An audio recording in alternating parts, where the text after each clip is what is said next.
So today we are at the Two Shepherds Taproom, located near the Raymond James Stadium, and it is a fall fest today. We have Halloween and fall props.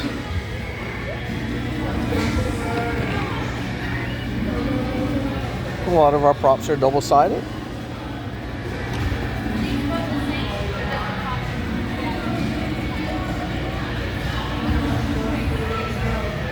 And we have our colored cube in addition to the printer, and a Godex softbox.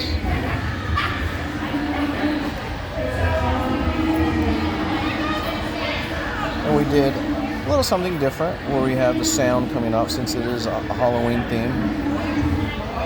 Since you have the pugs in the corner along with the ghost dogs. And they picked a fall theme with the stringing lights. It's been a wonderful event so far.